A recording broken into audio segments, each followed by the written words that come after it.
the great scholar, translator, father of English prose, and founder of the British Navy and of Oxford University, are all epithets that are used to describe the Anglo Saxon king Alfred of Wessex.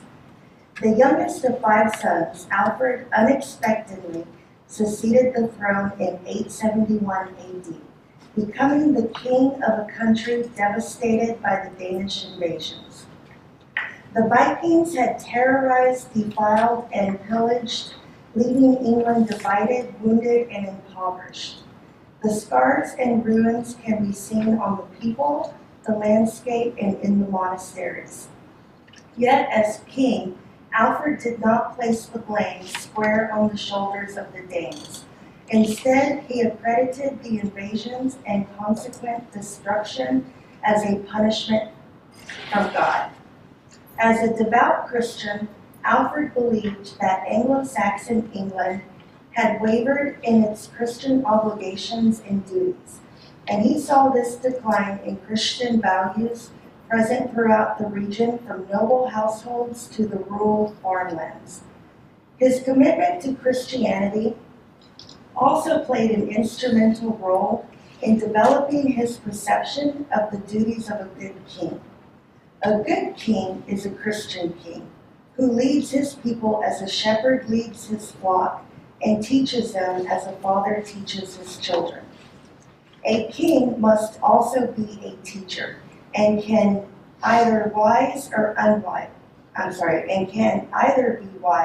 unwise, bringing the people closer to or further from God. Alfred strove to be a pious king by bringing his people closer to God through learning that would enable them to read the biblical scriptures in their own tongue, understand the scripture, connect with God, and thus reach salvation. Sarah Foote argues that Alfred designated language as a direct connection to God, as language offers understanding, and understanding gives knowledge of the law, and hence knowledge of God. Alfred believed that this knowledge and connection with God, which is a product of Christian wisdom and learning, would reinstate the Anglo-Saxon people as the uncontested authority in England and bring about an age of prosperity. With this in mind, he instituted his education and translation programs, in which he commissioned the translation of prominent works from Latin into Old English. In his preface of Pastoral Care, he writes the following: "Therefore it seems better to me, if it seems so to you, that we also translate certain books which are most needful for all men to know, into that language that we can all understand, and accomplish this as, with God's help, we may very easily do if we have peace. So that all the youth of free men now in England who have the means to apply themselves to it be set to learning, while they are not useful for any other occupation until they know how to read English writing well." As part of his education and translation program, Alfred both commissioned translations and translated works himself. Among translations credited to Alfred is Boethius's Consolation of Philosophy, in which Alfred utilized 2 well-known literary topi, the rune motif and translatio imperi et studi, the transfer of knowledge or learning from one geographical place and time to another, transforming this work into a distinctly Christian text and defining the role of a good king. The Consolation of Philosophy is a philosophical treatise written by the 6th century Roman philosopher Boethius. In Consolation, Boethius imagines a conversation between himself and Lady Philosophy, in which they consider questions such as fortune, predestination, free will, and death. His message corresponds with 6th century Christian tradition. However, he answers these questions without reference to Jesus Christ or Christianity. Instead, he follows the example of classical Greek philosophers and relies solely on natural philosophy. Despite the fact that the Consolation of Philosophy is not overtly Christian, it is often cited as the single most important influence on the Christianity of the Middle Ages. As part of his education and translation program, Alfred recreates Boethius's Consolation of Philosophy into a distinctly Christian text by consolidating classical myths and learning with visible Christian ideology. Alfred's version of Consolation transforms the original to an overtly Christian connotation. Aside from embedding Christian values and morality throughout, Alfred acknowledges Christ and inserts the biblical narrative of the Tower of Babel, which was absent from the original. While the mention of Christ is to be expected in any attempt to Christianize a text, the addition of the Tower of Babel warrants further consideration. It may not immediately be clear why Alfred would choose to include this particular biblical narrative, while overlooking others that may be deemed more prominent. However, careful examination of the Babel narrative reveals that it was indeed both suitable and conducive for his purpose. The Tower of Babel narrative provides an ideal podium in which to portray the story of a people faced with adversity. It is a narrative of a people united by one language who migrate to the land of Shinar after the Great Flood. There the people, led by their king, build a great tower that ascends into heaven. As punishment for their pride, God confused their language, creating many different languages and scattering the people all over the face of the earth. The Tower of Babel is an iconistic example of a people led astray by a ruler and condemned for their hubris.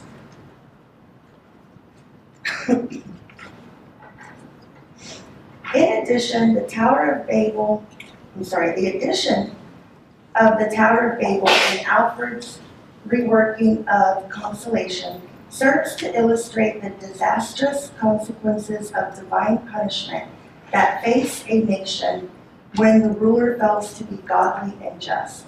As previously mentioned, Alfred believed that his responsibility as king was to lead his people closer to God. The king also bears the responsibility to teach future rulers how Christian kings should behave.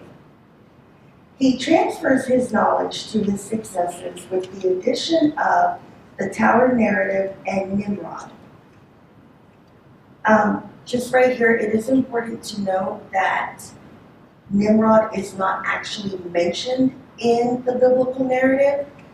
He was added later as part of Christian tradition and consequently used by Alfred in his translation. The narrator tells of the Titan rebellion against the gods as portrayed in classical tradition and their punishment. Truly, I know thou hast often heard tell in old fables how that Jove, son of Saturn, was the highest god above all other gods, and was the son of the sky and reigned in heaven, and how there were giants, sons of the earth, who did rule over the earth, and how they were, so to speak, sisters' children. Jove being son of the sky, and they sons of the earth. Now the giants were wrath that he had sway over them, and sought to burst the heavens beneath him. But he sent thunders and lightnings and winds, and scattered therewith all their handiwork, and themselves he slew. The giants in Boethius's narrative are punished with violent storms. Their work is scattered, and they are slain. Their revolt against the gods has led to their destruction. However, Alfred is not satisfied with this account because of what he feels is a distorted version of justice. Boethius describes divine punishment, yet divine punishment cannot be administered by false gods. For this reason, Alfred expands Boethius's account, inserting the Tower narrative to refute the battle between the gods and the giants and Christianize the account. Alfred adds, "Such were the false stories they made up. They could easily have told true ones, and yet very like the others, if false ones had not seemed sweeter to them. They could have told what foolishness Nimrod the giant wrought. Nimrod, the son of Cush. Cush was the son of Ham. Ham was the son of Noah. Nimrod built a tower in the field called Shinar, and among the folk called Dua, hard by the town which men now call Babylonia. This they did for the reason that they wished to know how near it was to heaven, and how thick and fast heaven was, and what was above it. But it fell out, as was fitting, and the divine might dashed them down before they could bring it to a head, and cast down the tower, and slew many a man among them, and split their speech into 72 tongues. Thus it happens to all that strive against the might of God. Their honor grows not thereby, and that which they had before is lessened." Alfred's intention is clear. The polytheistic stories of antiquity are untrue, but true wisdom can be found in the biblical narratives. Hence, the biblical narrative is the one true narrative. He denounces the polytheistic rebellion of the Titans and evaluates the biblical narrative as the divine truth. Alfred uses this new interpretation to depict humankind's disobedience and disregard for heavenly law. He instructs the reader in a moral lesson, as he does all his other translations. As the king, Nimrod bears the weight of responsibility. Alfred singles him out as foolish and holds him accountable for bringing down the divine might. He is responsible for his people's downfall and their subsequent punishment. When comparing the punishment in both versions, it becomes clear that the Tower narrative has the furthest reaching effect. In the classical version, the rebellion results in a disturbance in nature followed by death. Rebellion, in Alfred's version, not only begets death, but the division of language and separation of people, which will affect the offender's descendants. Roy Louisa describes this punishment best as a shattering of language that guarantees not only cultural fragmentation, but the failure of memory and the isolation from a shared past. The Tower is a beacon indeed, but a beacon of oblivion. It is a ruin of civilization. Alfred chooses the Tower narrative, which is already well known throughout Anglo Saxon England, not only because of its religious implications, but because it is a rune motif. When the pagan Germanic tribes first began settling in Britannia in the 5th century, their settlement displaced both the Celtic tribes and Christianity.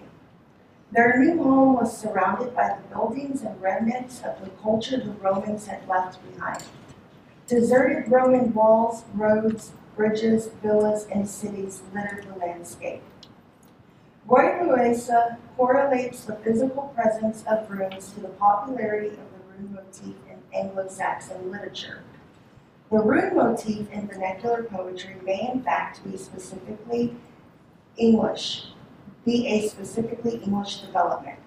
The Anglo-Saxons lived then in a landscape punctuated by the remains of a Roman stone world that was falling into ruin.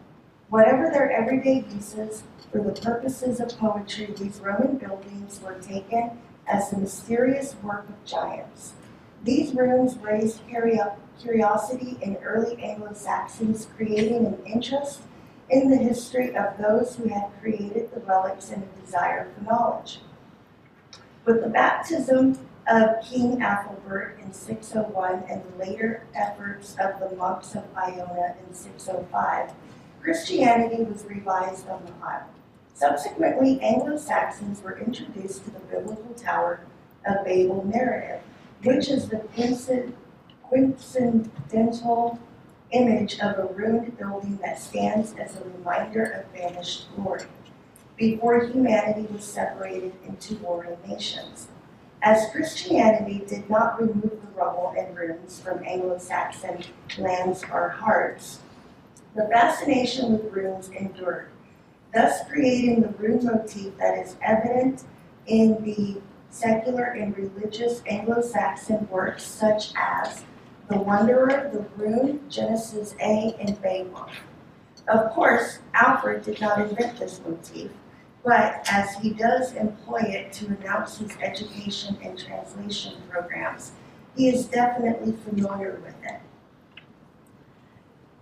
Alfred says, "Then when I remembered all this, then I also remembered how I saw, before it had all been ravaged and burnt, how the churches throughout all England stood filled with treasures and books, and there were also a great many of God's servants."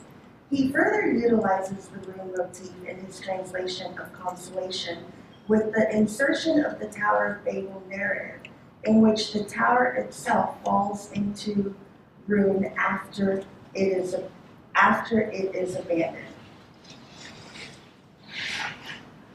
The Consolation of Philosophy is a seminal medieval literary work that was widely studied in its Latin form, and by that definition, it certainly qualifies to be included in Alfred's education and translation program.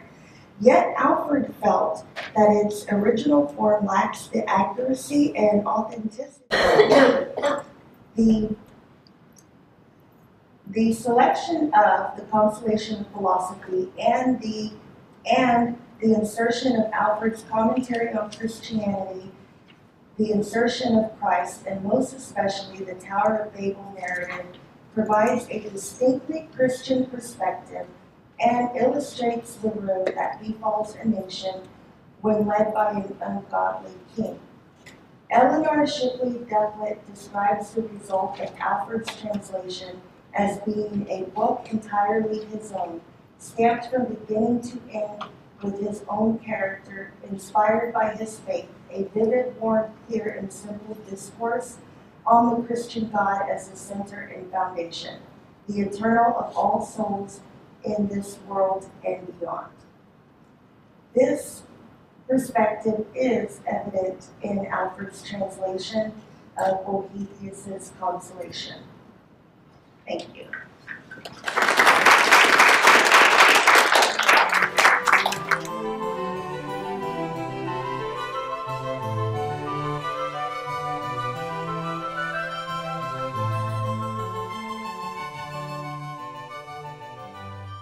Well, Shadow, if you decide to go on with your study of American literature, religion, and the Bible, and you decide to move on to University of Houston, I expect to see you at my office door, because these are my fields. And I direct dissertations, so you're welcome.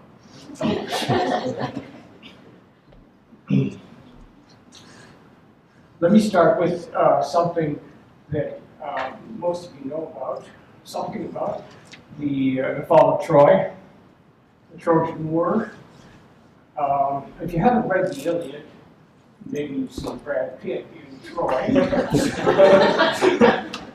And this is so familiar, Trojan horse and all of the sort of materials that go with it. So this is where I'm going to start. The fall of Troy is traditionally dated to 1183 BC.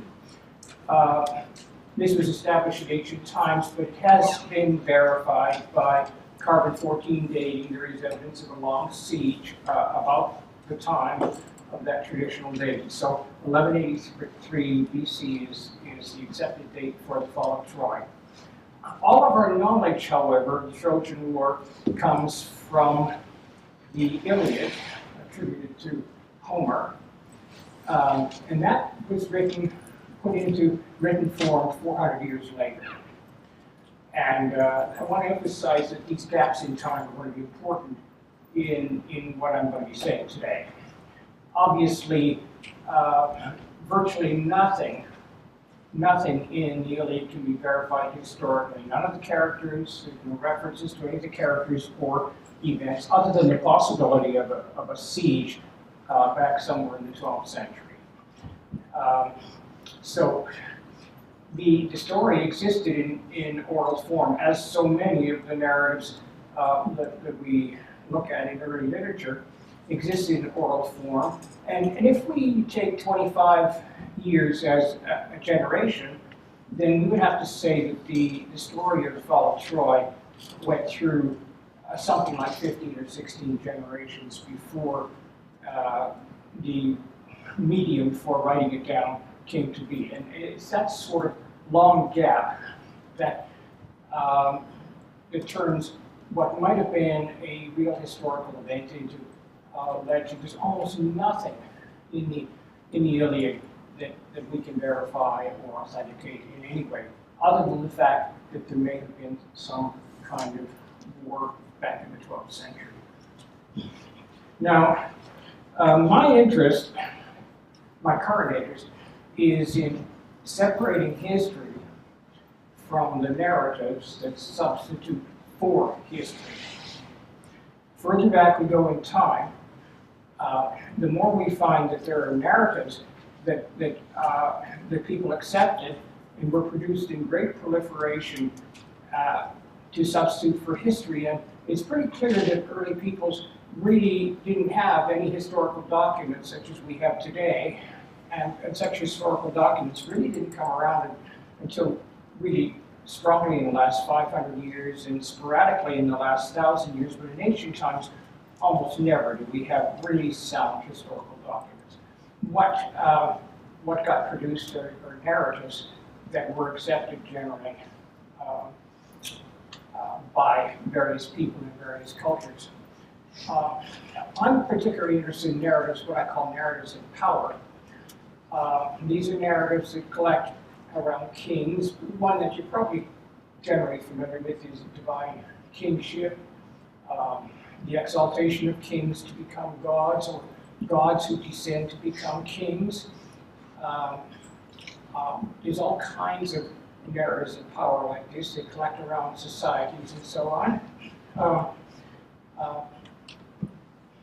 Lauren's paper on Havelock the Dane shows that really Havelock the Dane is constructed on this model by using a Christ story and reworking it for a later figure. This is a narrative of power that gives particular strengths to Havelock. It's typology and anti-typology and so on. What I'm going to be looking at today are narratives of genealogy. And so let's begin with the first one, again, which most of you will know, and that is Virgil and Livy, the two Roman writers of the 1st century BC.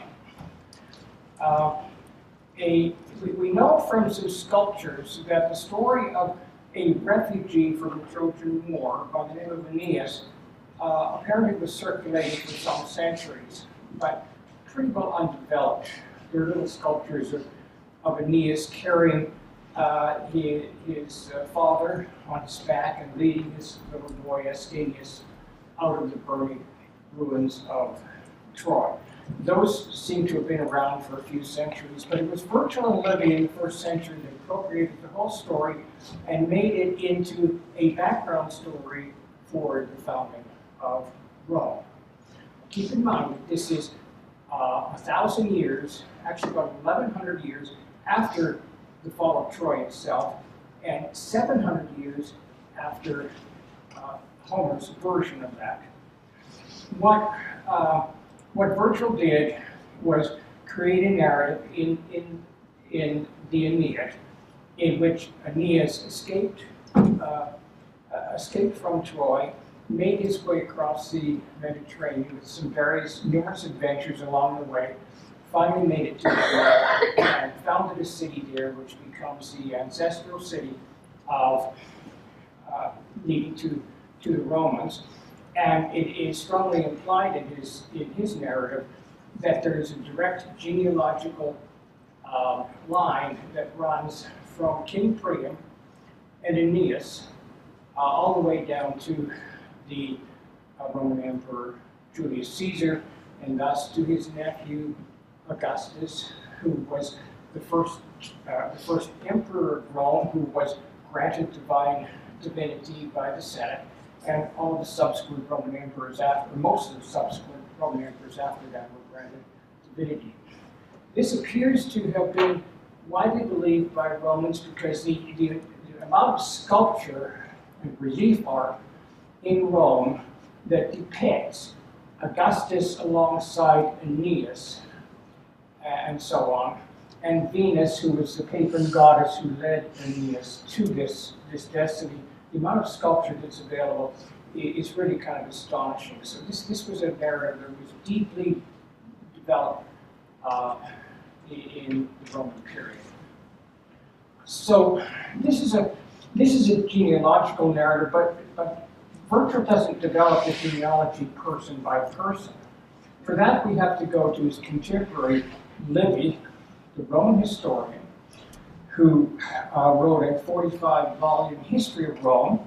And in his first volume, he not only adopted this narrative, but he develops a person by person, father to son to grandson to great-grandson, a person-to-person lineage from Priam all the way down to the first Roman kings, and thereafter, of course, there was already a pretty good record of those. So it's actually a genealogy, and if you look at it, it's a 1,000-year genealogy. Now, how likely is that?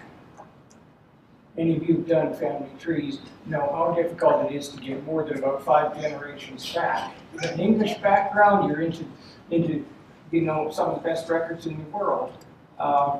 The Public Records Office in England starts at 1838, I think. And after that, you're just stuck if you're trying to trace your English background. And this is true for anybody. There just aren't any genealogies that go back 1,000 years, except maybe the Royal House of Britain, where you really do have a pretty good record, at least back to William the Conqueror. So this is clearly a fabricated. I'm not going to hedge here. Genealogies like this are completely fabricated. I'll go as far as to say the genealogies in the Hebrew Old Testament are fabricated.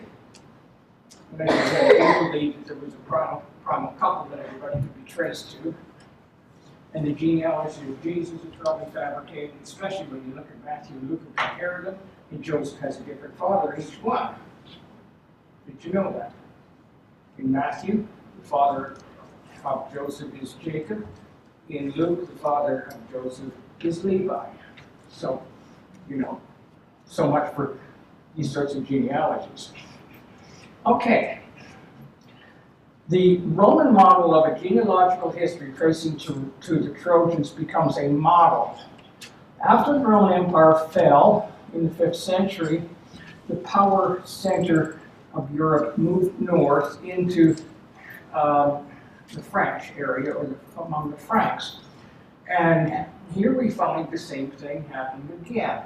Among the Franks, three authors developed these kinds of genealogies.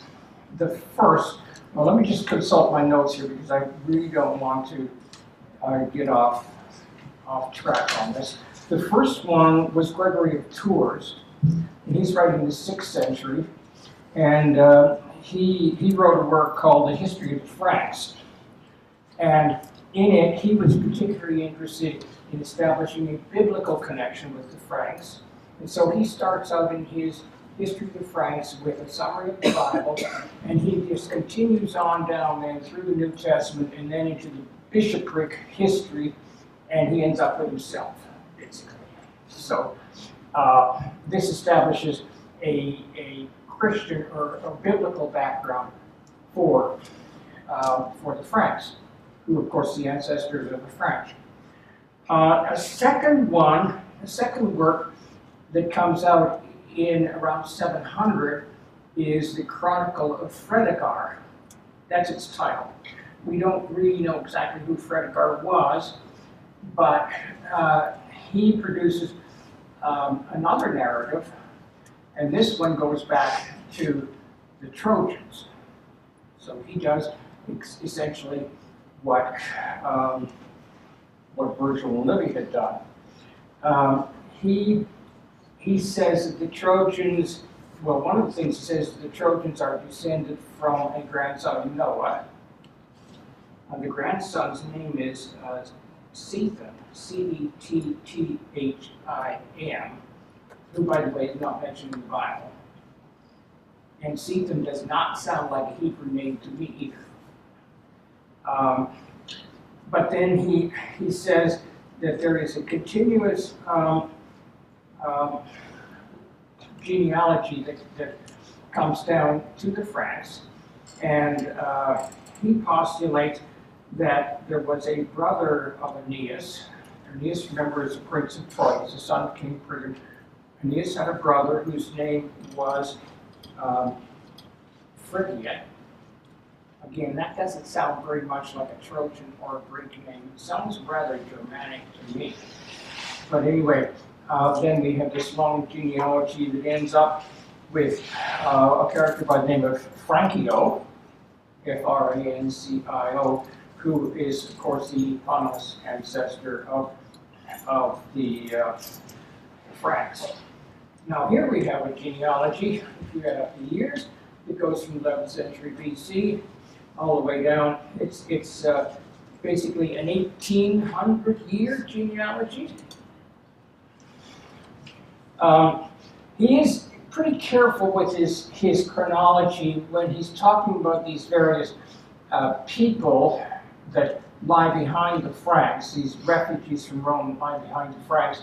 He is careful to correlate those with what's going on in the Bible. People say, well, when this was happening among these ancient ancestors of Franks, David was on the throne in the Bible, and so he kind of correlates it. He's very much aware of his biblical background. But then we get to a third work, and this dates also to the 8th century. This is the Book of the History of the Franks, or Liber Historia Francorum. And here we have another narrative which traces the Franks to the Romans. In this case, 12,000 escaped refugees from Troy make it up the Bosporus into the Black Sea, and then make their way all the way across Europe until they settle on the Danube River. Now, if you've ever looked into the excavated ruins of Troy, you will know that 12,000 people couldn't even live in that 4 or 5 acre ruins, let alone 12,000 refugees who escaped. So this is what I call narrative inflation. And narrative inflation is very, very common when you get huge inflations of numbers as part of a narrative of power. You know, Helen of Troy is the face that launched 1,000 ships. When Jesus was when God was angry because the people were worshiping the wrong thing, when Moses came down the mountain, he struck 40,000 of them dead. This sort of numerical inflation is very common in these sorts of narratives. So 12,000 refugees. I mean, we've gone from Aeneas to a suspicious brother of Aeneas, and now we've got 12,000 refugees who are the founding population of the Franks. And whoever wrote the book of the history of the Franks, we really don't know, but I'm not going to lay this on a he or she. I'll blame this on a male writer, because he was pretty stupid. He has, for instance, these 12,000 refugees conquer a Roman king who lived in the 4th century AD. Now, if you think about the chronology, these 12,000 people escaped from Troy in the 11th century BC, and they win a battle over a Roman king who lived in the 4th century AD. That's an anachronism of 1,500 years. So clearly, he didn't know what he was talking about.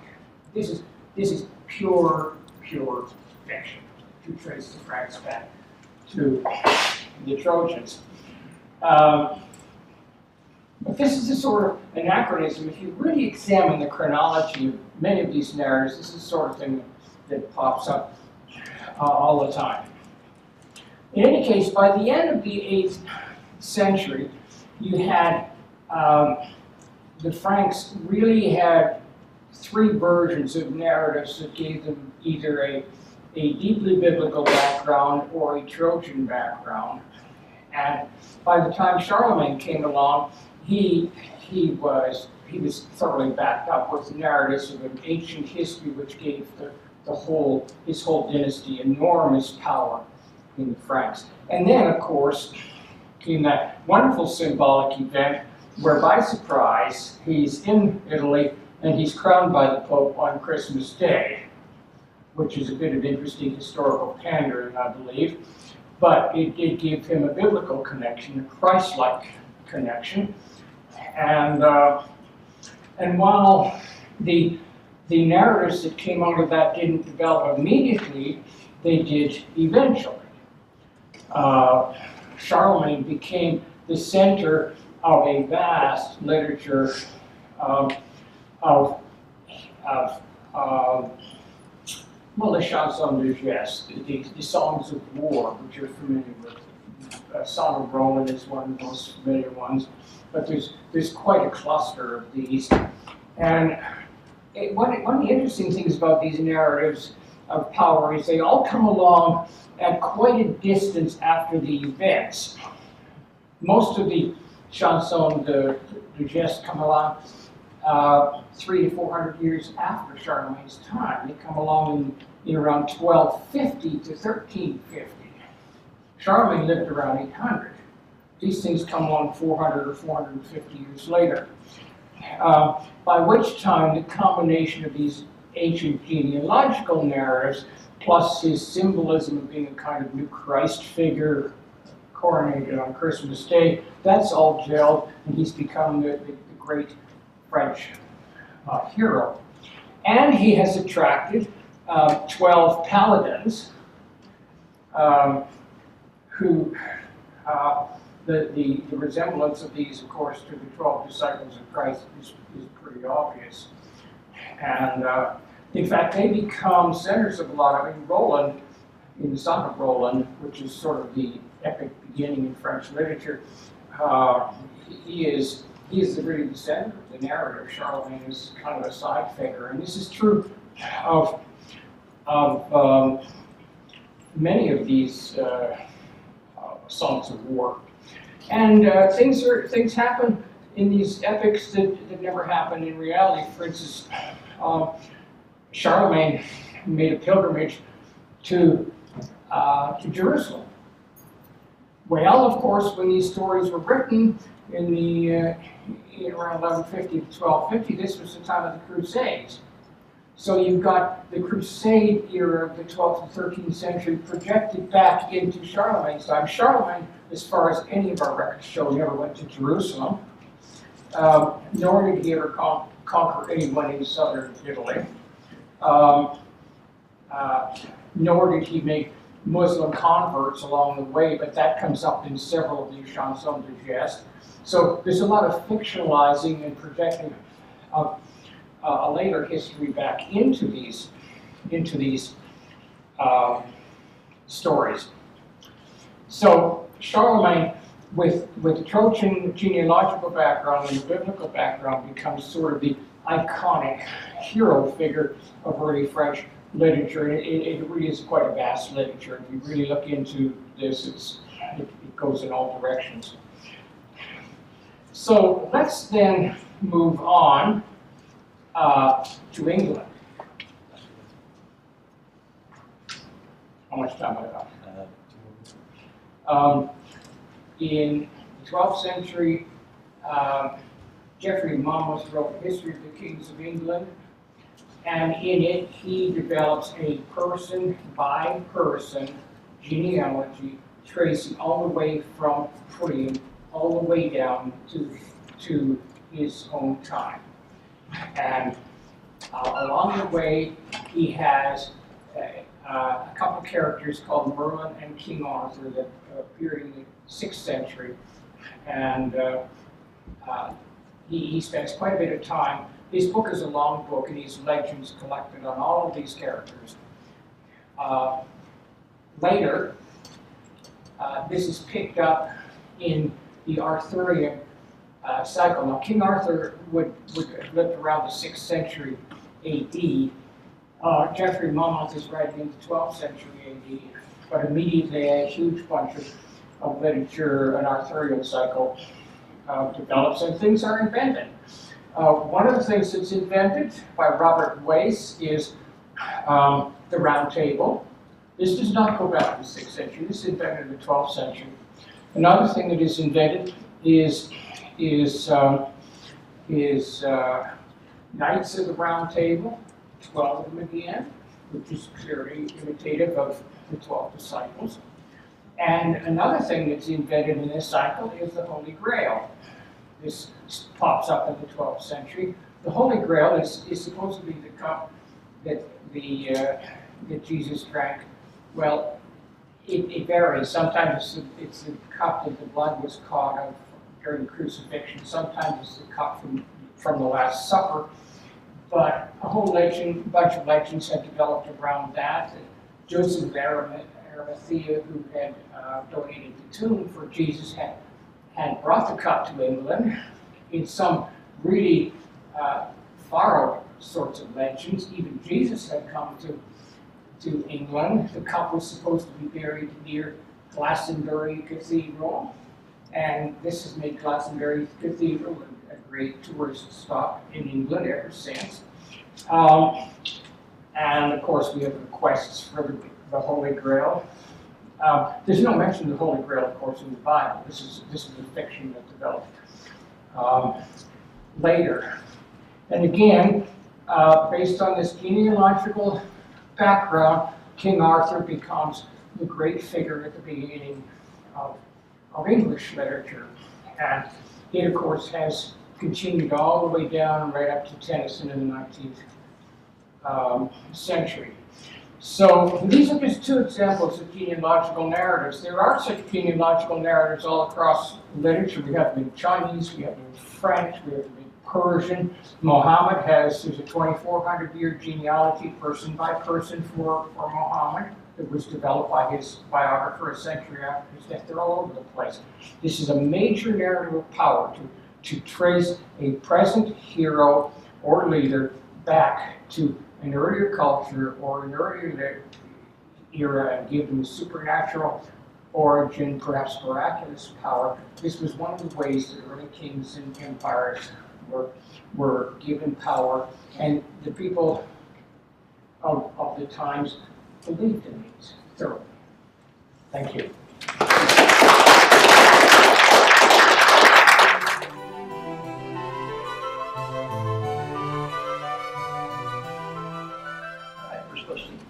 Yeah, I've been reading for the comms, and at Catholic View, they've recently added a whole section on Islam. And I was just very struck how, the scholars are saying, wait a minute, nothing was written down until 200 years after Muhammad. And they just really push that. And I'm thinking, is that necessarily not true of Christianity and Judaism as well? Some of the people who are obviously not very pro-Islam, they really push that, that we can't believe anything, any of these stories, because they were purely oral for like 300 years until I think it was the 800s, in Baghdad, they start writing down and organizing everything. Yeah, the documents behind the Old Testament start to come around the 8th century.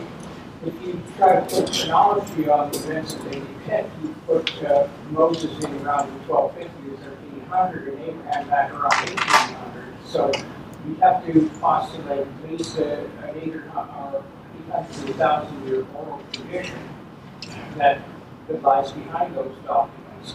But they really didn't get all put together until the Babylonian captivity, when the scribes were working. This is after the fall of Jerusalem in 587 BC.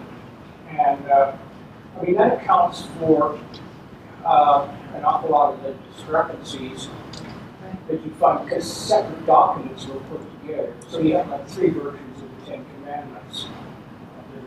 They're different. You have double versions of the But I suppose one could make an argument that for the New Testament, you do have people actually writing who lived with Jesus. That's not the case in No, you one don't of these. really. Okay.